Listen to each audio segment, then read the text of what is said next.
listening to Cooper Talk.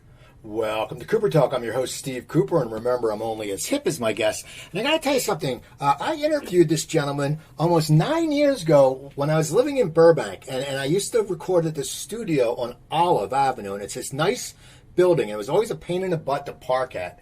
But I remember he came on, and he was a great guest, and we had a great talk about his career. He's a legendary soap opera actor, and he has a podcast coming out. So maybe I influenced him to start a podcast. But my guest is Thaao Penghlis. How you doing, Thaao? Hello. Nice to be there or here.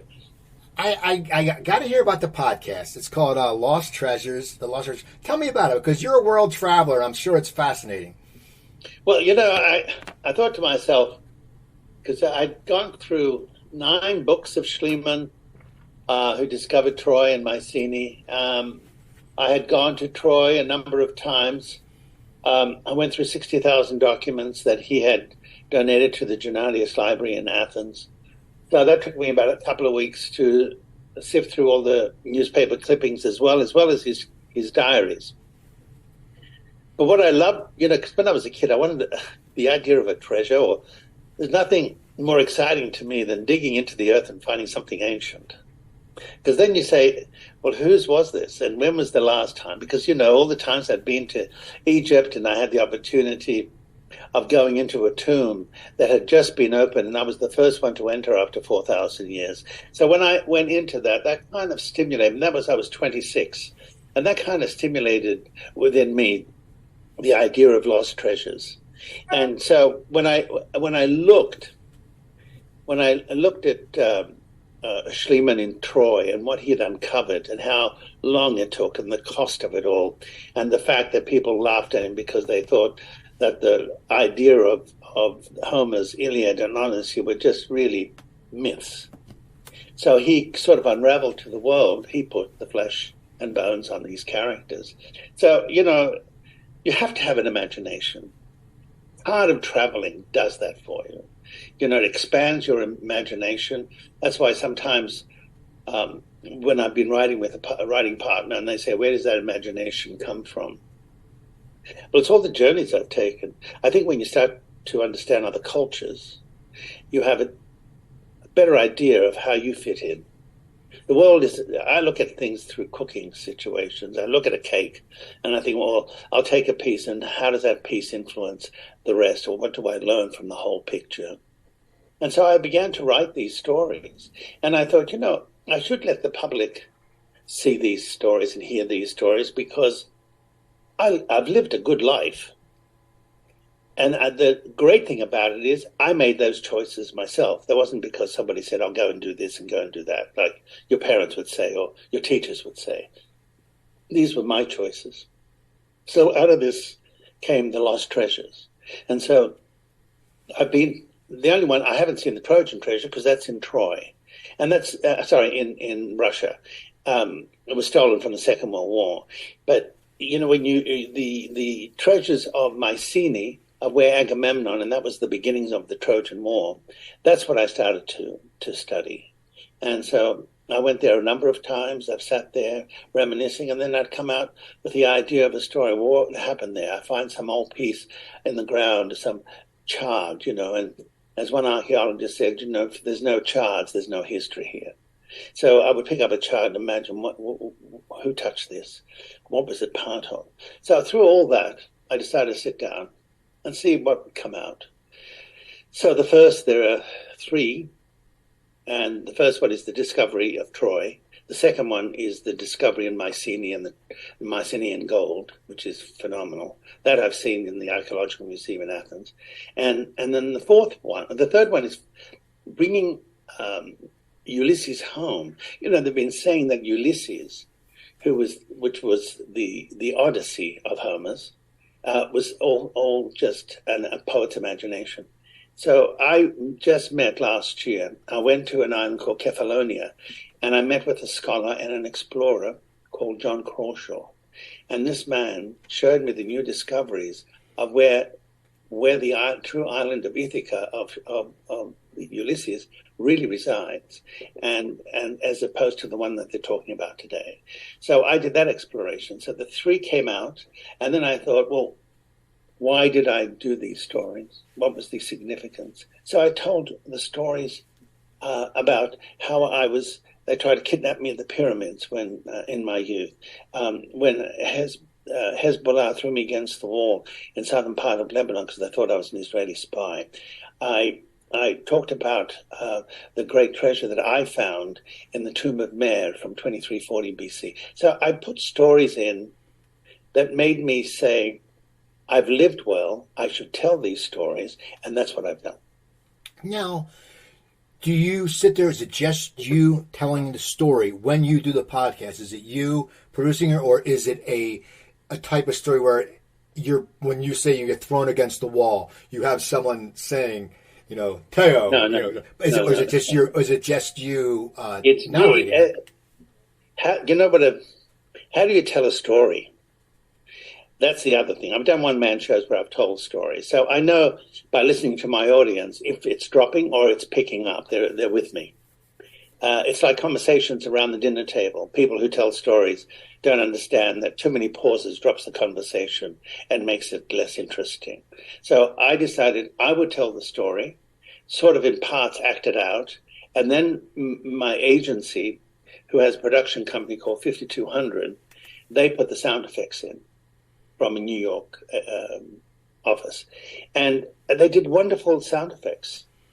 It's like when I went in the second story, when I went to Kefalonia to explore, in the third story, explore the Ulysses story, I was in a valley, and I remember standing there, and I realized that entire mountain had come down all the way because of a major earthquake between the 4th and 6th century, and then a tsunami came. Now I'm standing in that landscape. So I said to the agent, please, would you give me the sound of what it would be like to hear a mountain coming down and a tsunami following it? So it was that type of work which they put the effects in, and we just finished it all. Now, when did you get such a sense of travel? Were you born with it? Because, some people will go, oh, I'm going to travel, and they never do. I moved to the West Coast. I moved back to New Jersey. I know lots of people who said, oh, well, it's so cool. You moved to L.A. Why did you come back? I go, because I got tired of L.A., and I came back. But I saw you had that sense of adventure.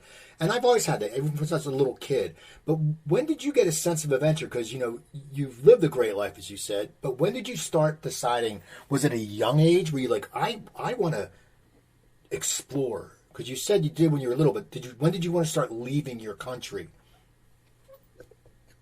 Probably when my father was rather abusive, and I'd seen movies about America, and during its innocent age, in the 50s, where movies where everybody loved each other and the suburbs were nice and clean, and there was nothing. You didn't see cops. They'd walk up and down saying hello to the neighbors, and I thought, I would love to be in a place, because I was brought up in a Greek society, and that certainly had its dramas. And I just thought, there's got to be more than this. And I was an immigration official at the time. And I remember running up the stairs, and my father said in front of his brothers and some of my uncles, so what are you going to do when you grow up? I said, I'm going to be an archaeologist. And they said, what for? I said, so I could find gold. Well, when I read that that's what Schliemann did, I thought, who thinks that that's going to happen in your life? Well, I found gold in other areas. But, after a while, I migrated to New York. I became an American citizen. And when I moved to L.A., that I'm sort of over with, I think the culture here is, how long can you live in this culture? Tell me. I want you to explain that to my listeners, because I say the same thing. And what I tell my friends when I move back, and I tell people who are leaving LA, because a lot of actors are, a lot of people are leaving. And when you leave LA, and people who never lived there don't understand this, it takes like a month to decompress. Because there's always something. There's always the thought of traffic or this or that. And so after like a month, you go, oh, wow, I can get up and drive 10 miles. It'll take me 10 minutes, not an hour and a half. Or I can walk. Yeah. Why are you getting tired of the culture in LA? I think it's dying. I think I came into the business at the end of the golden age. I think the different levels that we had and we were taught in acting classes of society, the breaking down of, like with Stella Adler as a teacher, how big was the sky? How does an audience know your relationship with somebody if you don't show the kind of respect or the boundaries that are necessary? The boundaries have gone. Actors these days want to act without paying for the lessons. They, like one guy I know, I said, so why aren't you going to classes? He says, because I do it on Zoom. What they don't get is that until you have an audience, you don't know what you're exploring. You don't know, and you have to fail at times, and you do, in order to win. But I found that in LA, I'm tired of cars. I'm tired of having to go to big distance just to get a stick of butter. I hate going to the post office because the post office little boxes are always being robbed. I've had calls from the police saying, "Did you write these checks? Well, there's your name on it," and they've gone down into those little letter boxes and gone down with something glued at the end of it and picks out the letter and they steal that. So now I have to travel, 20 minutes to go to the post office. And after a while, I think, look at all that waste of time. And then I see my friends in Greece, for instance, all these cultural things that are still going because they respected their history. We don't respect our history. We kind of knock it down. We want something else new. We're always going for the new things or the younger things. But in Europe, they still sustain and have respect for the elderly. They still respect the boundaries. They still respect their foundations that they've built through centuries. And we don't have that here. New York does, but I don't get that here. And I thought after a while, it's not going to affect everybody. It depends on where you want to go. Because a lot of people say to me, God, you're deep. I said, well, I have to be deep if I want to explore the things I want and have some kind of gravitas to what I say. And so, I've been to the Middle East 15 times. So I learned other cultures. At first it was scary because it was unknown, the culture. It was, it had certain boundaries, certain things that you're going, oh my God, I could get into trouble here if you said something. But, you learn about other cultures. And what it is it teaches you boundaries. It teaches you to respect how others have lived. It's not just that America, the world. And the same thing, when I go home to Australia, it's nice and everything, but I don't feel that people have stretched their limits. They haven't gone beyond the norm. They're couch travelers, They sit in one place most of the time pointing their fingers.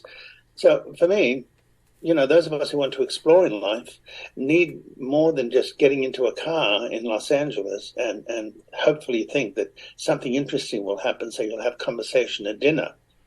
But when I come back from overseas, it's just amazing how you filled. And that's why I've sustained the characters I've had on days because of that fulfillment. Some people don't go anywhere. They play baseball, they do whatever sports, but no culture. Well, so to me, build that up, and that's how you explore. It's funny. You're right, because my wife and me, we got married 4 years ago, and we went on our honeymoon to Croatia. And there was so much history. Like, I grew up near Philadelphia, and we thought we had history. Then you go over there, and you see this castle that is so big, and you're like, how did they even get the rocks up there? Like, there wasn't even cars. And you're right, you come back with just a different sense of, our Uber driver during the one war, his house got blown up. His arm was all screwed up. His father died. And you go, here we're bitching about, our cable went out. But there, the whole person's life shattered. And I don't think we go through that a lot here. No, it's... and every culture is different. I love Egypt. Greece is like my second home, really. But there's still so much to learn, and I think as I've gotten older now, oh my God, there's less years in front of me, and I still haven't caught up. And so I think the writing part of it is I wanted to have something in the stories of my life for the family, for the history, because we didn't ask our parents the necessary questions. We didn't ask them during our times together, so what happened in your life? What did you do? How did you escape that? All those things that later you're going, especially when you're writing, they don't know. We don't know what they did. And so we just have to imagine. So that's why I wrote these stories, just to show that as part of my ancestor that, my father came to Australia as an immigrant. It wasn't a particularly exciting life, nor did he do much that was exciting for him. And so he didn't have many stories. But then one day when I brought him over to America to meet my friends, he started telling me of the days he was in with the Aborigines cutting cane, sugar cane. And I said, when did you do that? He goes, what? I said, when did you do that? When were you with the Aborigines? His Aborigines were his best friends. And I went, I never saw an Aborigine in Sydney. How did you know? You never even told us. So you have to ask questions. I say this to people. Listen, you don't know. In 20 years, you may be writing a book. And then when you want to recall your ancestry, you didn't ask the right questions. So I think it's so important. And also, you're here, and it goes fast. You're here to do as best you can in this life and the tools you came in with and the tools you've developed along the way. But I've been blessed. I've met some, especially in New York, I met some incredible people in my 20s. The decade that you plant all those seeds. What made you get into acting? You said when you came over here you wanted to be an archaeologist, but of course no one comes to America to be an archaeologist. What made you decide to get into acting? And looking back, did you think? I mean, your soap career, you're legendary. I mean, everybody knows you, and I know that's hard for some people to hear, but it's true. I mean, people know your character. Days is everyone I've known. In college, we watched Days. Anyone you talk to, all walks of life. It could be a heavy metal person. It could be, a garbage man. They all know someone who's watched Days of Our Lives. So you have had a great life. But what made you decide to pursue acting? Well, I tell you, I'm always surprised. Like the other day, I saw a beautiful photograph of a man and a young boy with these incredible blue eyes. And I thought, wow, what a beautiful portrait. And I wrote that. And he wrote back and said, I cannot believe that I have just had a remark made by Tony DiMera, whose father was Stefano. Well, that always surprised me. I said, well, okay, I'm still a human being like everybody else. I just happen to be playing these characters that have had longevity, insights into, all that culture that I learned was, I think, part of the secret to my longevity. But as being an actor was by accident. I was watching The Unsinkable Molly Brown the other day, and I had a couple of friends looking at this musical. I said, this is a great musical. And I said, there's somebody in this that I'm going to show you who brought me into the business. And he was a Greek in New York called Vasily Lambrinos. And Vasily ended up being a wonderful painter, but a close friend of Debbie Reynolds. So he said to me, you should be an actor. And I said, no. He said, no, come on. I'm going to take you to an acting class. And he took me to an acting class. And it was just hard. The idea of getting in front of people and creating something seemed stupid to me. I wanted to dig into the earth and find something. But funnily, I was able to dig into some kind of earth to find a character, to develop a character. So in some way, parallel, it was the discovery, except it was the discovery of self and how you express that through a character. And I thought, I'm going to make some money, and that's why I'm going to pay for my journeys. And people say, actors don't make money. They always end up poor, that you can see the majority of them. And I said, well, I have to find a way. And I did.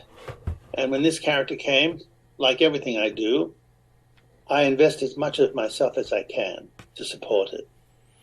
And so, it's also who crosses your path and to have the know-how to understand that person who just crossed your path has meaning rather than just somebody shook your hand.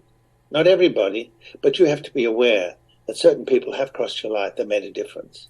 Who are some of those people that have crossed your life? When you say that, looking back, there has to be a few people that helped you out that even at the time you may not have known, but looking back, you go, oh my God, it was right in front of me. This person mentored me, even though I didn't think it. But who are some of the people that helped you out, through your whole career?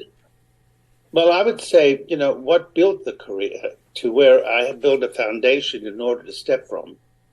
And the first that comes to mind is when I studied art in New York because it was culture. And that was Robert Ellsworth and James Goldie. I was I was getting $75 a week, and so I was a student really, and so for 2 3 years I studied, and that gave me a sense of an area that I didn't have before, and that's where I met Jacqueline Kennedy, and that made and I had tea with her with my cookies I made. That was another little notch. Then I met Milton Katselas, who was the director of the Zoo Story, of Butterflies Are Free, a few Broadway productions. He was famous also for the Zoo Story off Broadway. He was the assistant in his youth to, he was the director of Streetcar Named Desire. Kazan. He was the assistant to Kazan. So I became his assistant for over 10 years and studied with him for 30-odd years. I came across Melisandre, who was tops in the fashion. Like, he did all the clothes for the Godfather movies. I was part of that world. The person who was there before me was Ralph Lauren. He left and I came in. I was getting into design and fashion. I was to open Georgetown's store. Melisandre dies 3 years later of a heart attack. I'm now into acting. I meet Stella Adler. I meet, God, I'm thinking of all different, the famous composer who just died in his 90s. Not Sondheim, no. Yeah, Stephen Sondheim. So I meet Stephen Sondheim. I have evenings with Stephen Sondheim, his friends, those agents, those producers, and suddenly here I am at 26, and I am listening without making any conversation because I thought, no, there's too much to learn here for me to butt in. So all those different people along the way, I could say, people in Egypt that I met, people, different places in Europe, all were part of, what Milton Katselas used to say, life is like a necklace, and every time you have an important experience, it's another bead that adds to the necklace that eventually will become a circle of your life. And so all those people, I think, in many ways, made a difference, differently in some of them, but Stella Adler gave me a tremendous amount of confidence because she tore me down and then built me up when I was able to listen and then to work through the problems that I had as an actor.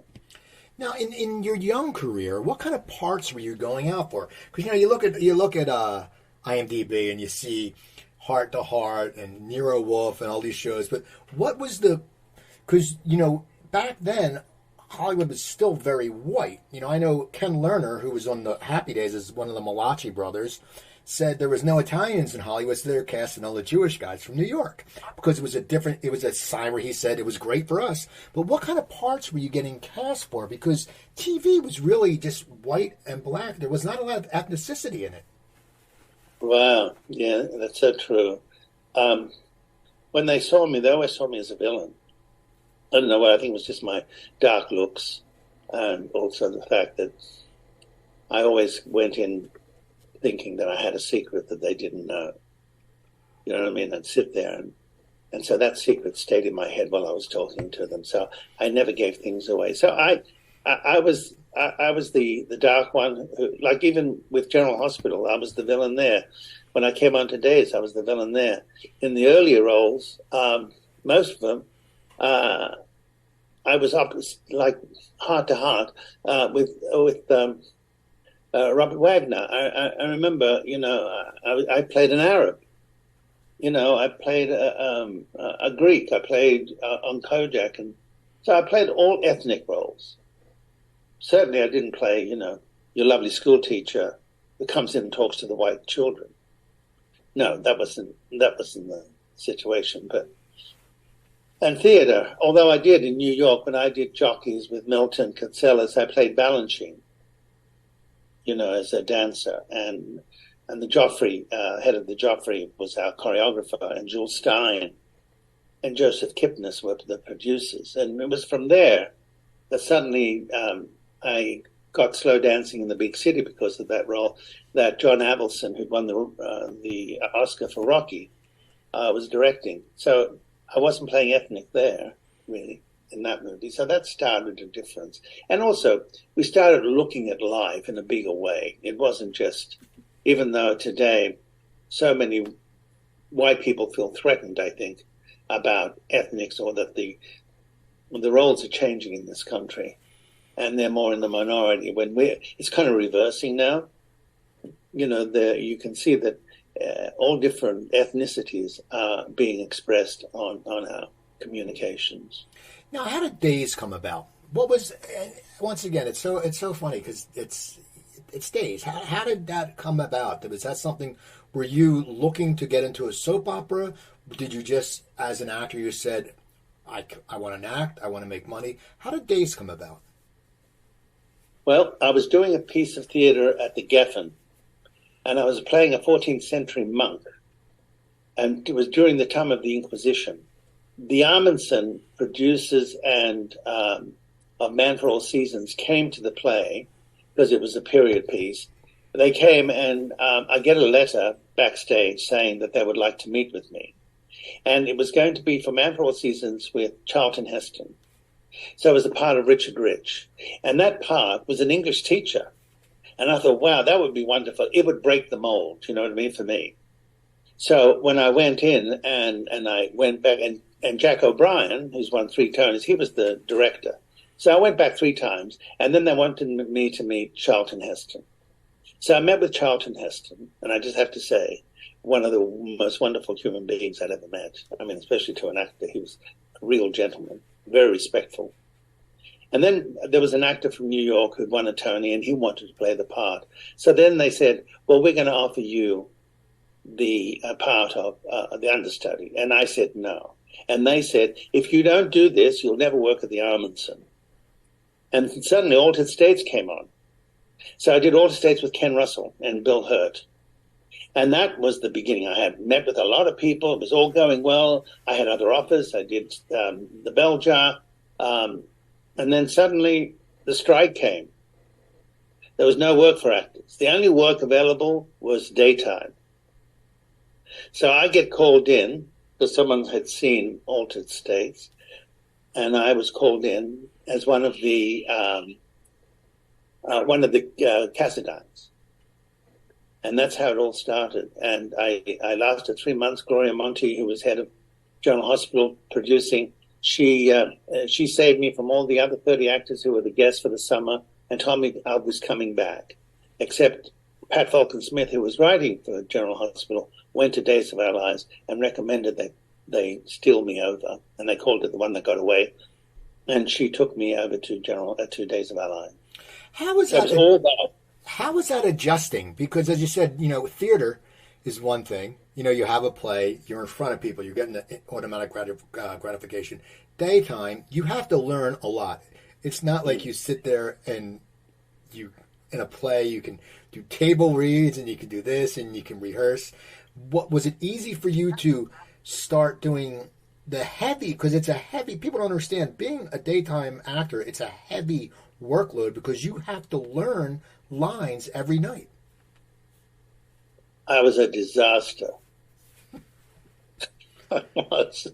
I cannot tell you. If it wasn't for the fact that Gloria Monty at GH saw something in me, I said it's impossible for any human being to learn this many lines. They gave me speeches after speeches after speeches.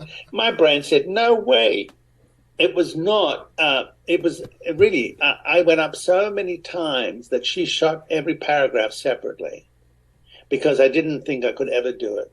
And then a wonderful producer came along to me and said, listen, darling, she said, have a look at your script. When you look at the first scene, that's scene number 1. Then go to scene number 2. But do it all gradually. Don't look at the whole thing because it'll just muddle your mind. So do it all individually. But to this day, you know, they still give me big speeches. And I once said to a writer, do you think you can cut some? I mean, having 6-page monologue and the other actor had 4 lines. Possibly, could you not give me so many speeches? she stopped writing for me. So you have to watch that you don't insult their sensitivities. It's a brain thing. It's like a muscle. You know, you can lift so much, but once you start working out and building that muscle, then you're able to remember better. So it's easier for me. I have a better understanding. And also the fact I'm confident with my character.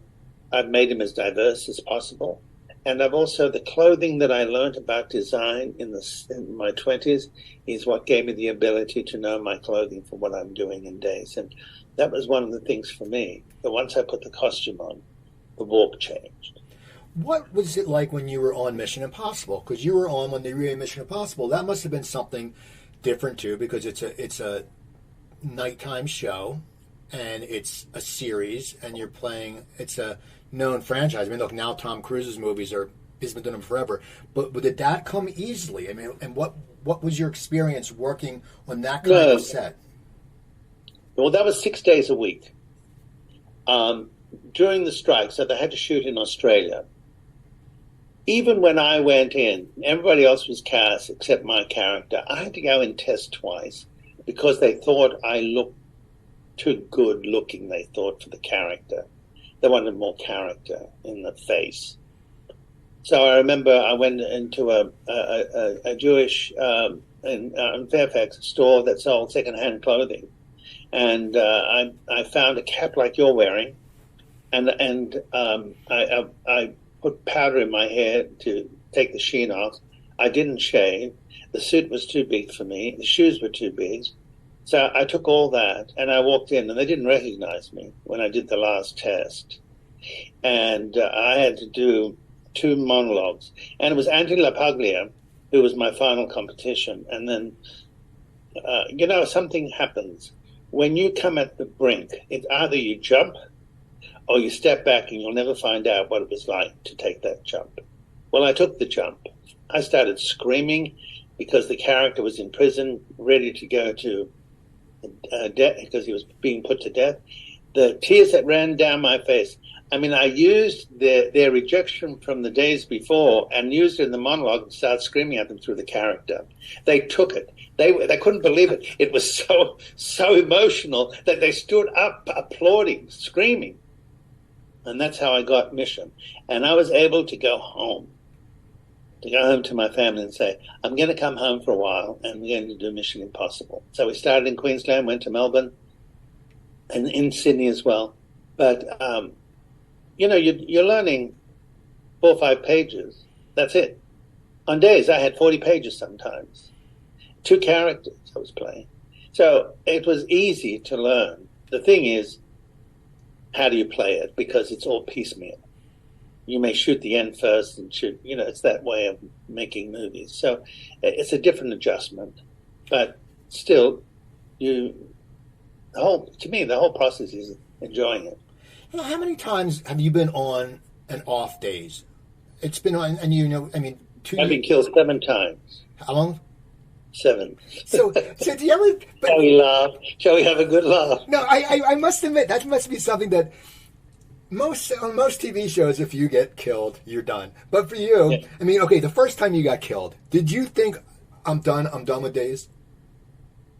No, but the first time, after 5 years, I made the choice of leaving, and they told me they were going to blow me to bits. They were upset. Anyway, when I went back, and then this head writer called James Riley, somebody had lied about something that I said, which was so untrue. Anyway, they were out to get me, so he killed me off. And he killed me off viciously. It wasn't just like, oh, Tony's dying, and goodbye. No, either was a spike through my heart, it was a tiger ripping me to shreds. I mean, I thought to myself, this is a writer looking for vengeance. He reminded me a bit like Trump. He wanted vengeance, And I said, okay, but I always remember Milton Cassadine saying to me, when you leave well. Even when you die, you leave well. And so I would die, but what was amazing about this business is I would die, right? They used to give you a cake, and I called it the cake of death. And I used to say, no, I don't want a cake. And then they just leave, and I'm lying in bed. I had just died, and I'm thinking, what did I do to get this, to deserve this kind of. So when it happens to you a few times, they used to call you up in the office and say, we're going to kill off the character. Why this time? Well, it was James Riley again. So James Riley killed me 3-4 times. Why? What did he have against you? What did he not like about you? Two actors had gone and spread the rumor that I was saying that his writing was shit. And I went, I've never said that. I'm one of the few actors who respects the writer and makes it work from what comes off the page. And so he says, I'll show him. And I got a call from my producers. What did you say? What have you? Because James is so upset with you. I met with James. I had a great time with him, James Riley. Anyway, that was 3-4 times he killed me. And then he would be not killed off, but fired. And then I would come back. So obviously I must have done something right. The character, in many ways, I started the DiMeras before Joe Moscolo. So I started that family. I'm not crazy about what they've done to the family, and I'll say it outright. I just think it's just sad. We were a powerful family. And, some writers just write differently.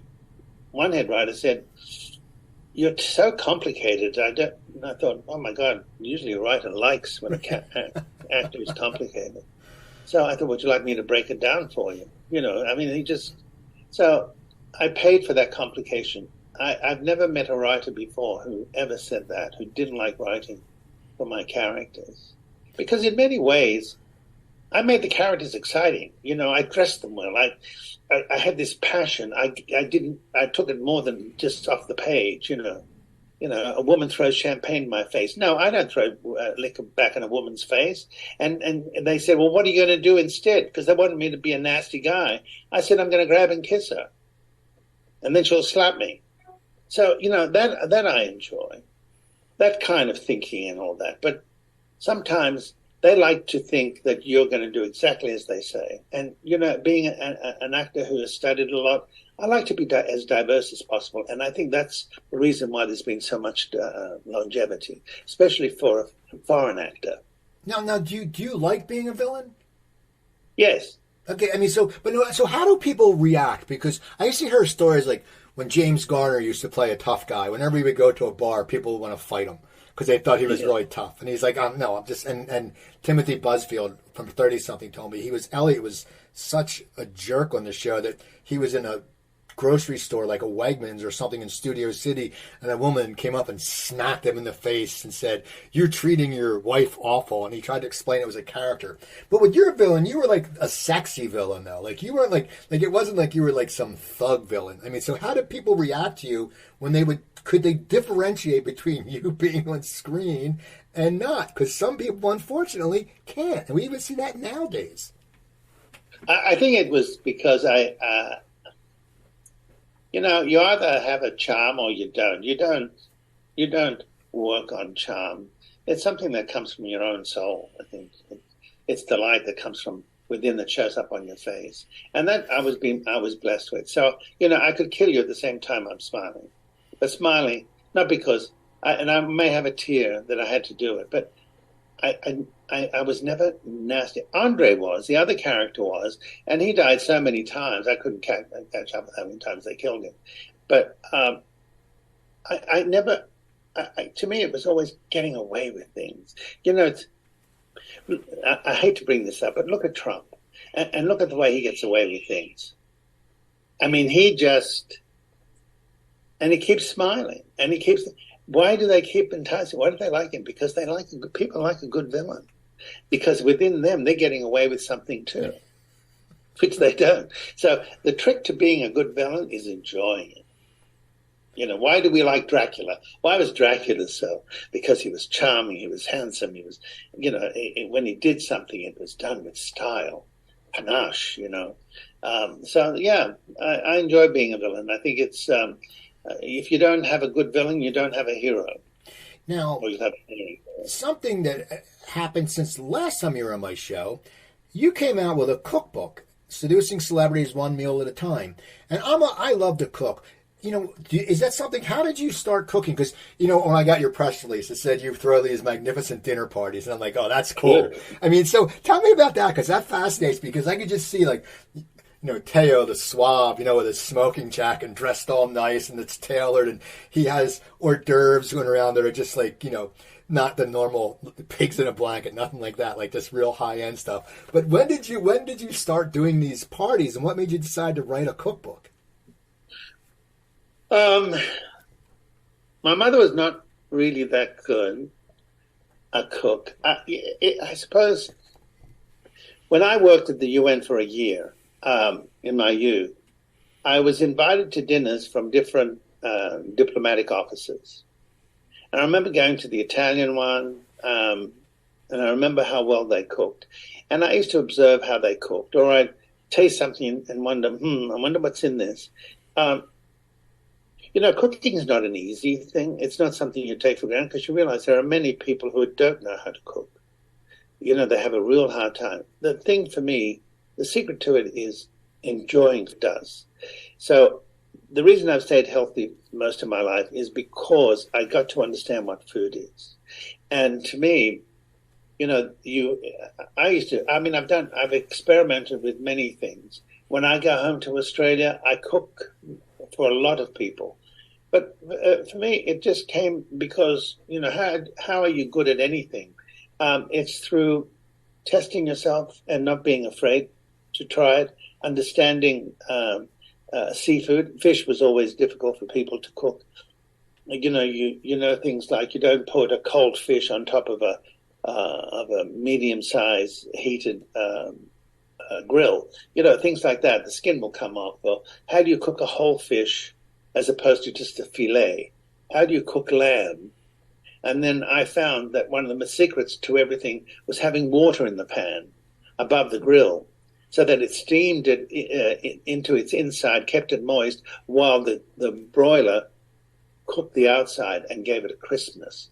So all these little things, sauces, like making a bechamel sauce. But, moussaka is not easy. It's a lot of layers. It's, I suppose, like many ways the lasagna, what the Italians do. But understanding layers and then presenting it. I mean, I've never had a dinner where people said, "What is this?" It's always worked out. And because people like Doris Roberts used to come to my place every week for dinner, and she loved when I should come in, because you create the atmosphere. You create the table so that people can't wait to sit down, and that becomes the watering hole. You have the right music on and the right lighting. And then you have the aroma, so that when people come into your house, it all blends in and hits them. Because when you come into a house and you can't smell anything, usually someone else has done it somewhere else, because the kitchen is supposed to have aroma, when people come in. That's part of stimulating the appetite. So yes, to me, it's like everything. If you start from scratch, like I did as an actor, like I did in so many things, fashion, art, well, all that, there's a formula for everything that really in the end becomes the same. Cooking, you make a soup. What are the ingredients? The base is the chicken broth. I take a whole chicken, take the broth of that. So if you understand the base of everything, and then you add the flavors that you like. Like I like to add a bit of curry and cumin to soups, Cumin's good. Cumin goes good with black beans. People don't know that. If you have black beans, cumin's very good. Yes. So what made you decide to write the cookbook, though? Was it just because you wanted to share your experiences, like the Doris Roberts stories, or, you said the tea with Jackie Kennedy? I mean, what made you decide to write a book about cooking when it's more of, it's seducing celebrities one meal at a time, a great title. People want to say, oh, I want to read that. But what made you decide to write that? My manager called me up and he said, I have an offer for you to do a cookbook. And I said, really? He said, yeah. I said, oh, that's a lot of work. He said, well, we've got cash up front. He said to me, as they talk, we got cash up front. And I said, oh. So I said, okay, so what kind of? So we started talking titles. He said, so what is food to you? I said, it's seduction. Food seduces. It's also the reward of existence. People eat anything without giving themselves. I want to put things that people could eat that were healthy. I like people to understand that when you follow one thing, you can do another. Everything has its own formula. And once I got the title of seducing celebrities, I thought, okay, who have I cooked for? Who have I worked with that I would have liked to have cooked for? And then who have I not cooked for that I would never cook for? So that brought me the categories. And then I would call my sisters in Australia and I say, okay, we know these desserts, these Greek desserts. I want to put these in the cookbook. These were my favorites growing up. So I would get things from them. And then I cooked out of my head. I was one of those. My sister-in-law said, I hate you. And I said, why? She goes, because you can open the fridge and say, okay, what'll I cook tonight? I have to open a cookbook and I have to look at a recipe and that's what I have to follow. You don't follow cookbooks. I said, no. So that was something that was in me. So I got to ask you, you've had this long career. Well, give me some highlights of Days. Because people always, what are some of your highlights of that show? Because it's a iconic role you've played. What looking back, what do you sit there and go, these are some real highlights of this show that I really cherish? I remember MacDonald Carey, who was the daddy of us all. And I said to him one day, I was there a year, and I said to him, what is it, Mac? You never say hello. Or if you say hello, it's like, you walk away. He said, Thaao, I have loved many actors that have come on this show, but they died or they had to leave. So if you're here more than 2 years, I'll gladly get to know you. So I remember that was a message. When Joe Moscolo came on, who played my father, who I was working with in workshop, something elevated for me. It wasn't just a romantic villain. There was family beginning. And therefore Joe, who believed in family, and he was so stoic, and suddenly I had someone to look up to. He was just fabulous to work with because we came out of the same classes and we demanded the work. Although he had a few surprises for me when he slapped me in the face and I saw stars. It wasn't even in the script. I think Shirley Jones, I was a big lover of Rodgers and Hammerstein's growing up as a kid. And I loved Carousel in Oklahoma, and I loved those musicals when I was studying in New York. And she came on. I couldn't believe it. She was in the chair. She said, hello there, gorgeous. And I looked at it and I went, oh, my God, it's Shirley Jones, Well, that was a highlight for me. Deidre Hall. I like working with Deidre. She's got a kind of mystery. She's stoic. She's got a wonderful character. She's another that's had longevity. Leanne Huntley, she's been my wife on the show and off for 40 years. And why do we have chemistry when they tried her out with 2 other actors and it didn't work? It's just that I knew how to play with her, and then she played back.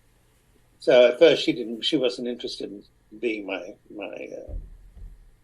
partner on the show because she thought I was going to be difficult. I charmed her. I charmed her with dancing. I brought in things as a character that like dance and costuming and fencing. Playing myself double, fencing me, Tony, fencing Andre at 6 a.m. and learning how to fence and then having to then turn around and shoot the other side of the other character. Having the 2 characters on camera at the same time, but just shifting and then shifting and then shifting, and then the trickery of camera work. But they were the challenges. And out of that, because they elevated me to a certain point, I think also Eileen Davidson was a challenge. We didn't always get along, but she taught me about what it was like to still do good work with people you didn't get along with. Those types. And then I had the cowboys who came at me, and I had to grow up when they came because I was a threat. When you look at Days and when I first arrived, there were cobwebs on the sets. And so, I came on and there were all these Anglos. And suddenly I came on and they're going, who's this? You know, and so even Susan Hayes challenged me. And she's written this in her book. You know, she challenged me. She thought I came on as a bit actor. So she threw insults at me and she was testing me. So when I came on, everybody was, you know, the men would wear higher heels to be taller, and that would not be good for my back. So I didn't mind being shorter than some of them. I mean, at 5'11", I was still tall, but a lot of them wanted to be, you know, the cowboys of the 70s, you know, they needed to be taller somehow. So, you know, there was a lot of challenges. It wasn't like, you know, someone gave me a sandwich and say, eat it, and all the magic happened. It was things of being confident enough to face those challenges. Well, how do you deal with the adoring fans? Because I said the first time you were on, I posted you were on Twitter. I mean, it blew up. I mean, I'm like, holy God! These people are like, oh, when's Thaao coming on? And I just mentioned you might be coming on. Oh, but how do you deal with that? Because you're recognizable. You've been on the show forever, so you've affected grandmothers, mothers, daughters. I mean, you've affected whole generations. 40 years. How's the fans? How do you learn to start reacting to the fans when you probably get overwhelmed sometimes because you are a bigger than life figure to them? I tell you, one was one of my favorite experiences. I went to Masada in Israel, and I went to the top, and I hear this wonderful music of singing. And I followed the path on top of Masada, and I was looking over the cliff, and I'm thinking, oh, there's the remnants of the Romans that climbed and killed the Jewish people. And I followed the music, and there in this room were all these French Jews from Paris, and they were doing a bar mitzvah. And I was listening to them, and I love ceremonies, and I love other cultures and how they connect to their God in the way they do it. And while I'm standing there, somebody tapped somebody else while they were doing the ceremony, and then another person. Before you knew it, the ceremony stops. They all look around, they all get up, and they start screaming, "Tony DiMera from Days of Our Lives." So I ruined a bar mitzvah, but I have to say, it was like it gave you the sense of international. Even in the Middle East, mission was where it was big. But, you know, like when you go traveling, I remember with Drake Hoaxton, there would be 18,000 people turned up, you know, screaming. If you went to unbutton a shirt, you know, the way you upstage another actor is in the middle of his moment, just start unbuttoning a shirt behind him and watch them all scream, and him not knowing what the scream is about. So I learned all those tricks as well. But, you know, your fans are what kept you going. You know, they all come in different sizes, different minds, different kinds of intelligence. But in a way, you know, they're a family because you have joined them in their home, and it's not at a movie theater in the dark, but it's in their home where they can sit there and have their lunch and talk between themselves and fall in love with the character or reminisce that it inspires them to be romantic too, depending on what they catch about you, you know. So, yeah, I mean, the fans, without them, we don't have anything, you know. One final question. What besides the podcast, what did you have in your future? Are you going to plan to keep traveling? I mean, is it something that you're just going to do till you just can't anymore? But what do you see in the next 5 years? So what would you like to do? Well, I've just finished a script on the Schliemann story, on how he found. I mean, how do you write a script on archaeology, which was not easy? But it is a wonderful romantic love story also about where he was born and what inspired him, how many times he got distracted from his goal of finding Troy and saying to the world that Homer wrote about a real story in a real city, in a real town. And so I finished it recently. I started it and we finished it with Sherry Anderson. You know, she was one of the head characters for Days of Our Lives. So since I was working a lot during the years, I thought, well, I'll put it aside. So just recently, while I was doing the podcast, I said, I want to make this a more modern story. And so I've done that with another writer and with Sherry as credited as well. So that's completing itself Thursday. We're coming together on this, and it's going to go to certain people. I'm very pleased with the script. I think it's a good adventure, good romantic story, and it's about finding gold, and it's a true story. I wrote something for Days of Our Lives, which was about the Peacock would do miniseries. So I thought one day I had this idea of a whodunit, and involved all the characters. I gave it to my producer. He read the first 3 pages, says, where's the rest of this? And I just wanted to test him out. And he says, I love this. So I said, well, let me do it. So the next few months, I went to Austria and I wrote it, finished it, and I handed it over to him. But we've had strikes. We've had problems, getting days back with Peacock, getting contracts for that. And so I think we'll probably go to the 60th anniversary, and probably that'll be it. But so I'm waiting for a response on that. I think it's good. And if it doesn't, because the budgets have changed. So I'm thinking this will be a good film script. So when you ask me what in the next 5 years, I think writing will be certainly exploration, because when I met the scholar, Crawshaw in Kefalonia, and he took me up and down the mountain, showing me where they had found the remnants of the Ulysses Empire and why this is the right island. So he's invited me back because I've made some new discoveries. So, this is, I don't know. It's like when I was a young actor, I didn't know where it was going to happen. All I know is that my curiosity is still healthy and alive, and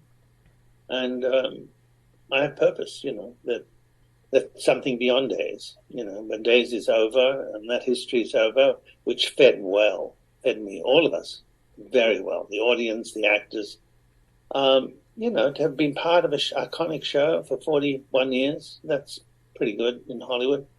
But I still have more to talk about and share. So I'm sure there'll be another book. I'm writing short stories, and we'll see where it all goes. I want to thank you for coming on, Thaao. It's always a pleasure to talk to you. The Lost Treasures comes out in September, I believe, right? September 5th, the first version, and then 2 weeks after that, the first one will be about the discovery of Troy. The second one is the Mycenaean gold and the curse that takes place, and then the third which is going to be new to the world, because the story is really not out there yet, on how they have truly found the island of Ulysses, and then there's other stories. Pat, I have all these stories the first book I wrote called Places. I have all these stories there, and I thought, I should record some of them. So I may look at that as another venue for podcasting. We'll see how all this goes, but is everybody interested in treasures? Well, if they're not, they should be, because there's nothing more beautiful than digging in the earth and finding a piece of gold that is 3,000 years old. Exactly. So people, go check out Thaao, check out his podcast when it comes out. Go to my website, coopertalk.net. You can find over 965 episodes. You can email me at cooper@coopertalk.net. Twitter, I'm at CooperTalk. Remember, I'm Steve Cooper. I'm only as hip as my guests. Don't forget, drink your water, eat your vegetables, take your vitamins, and I'll talk to you next time.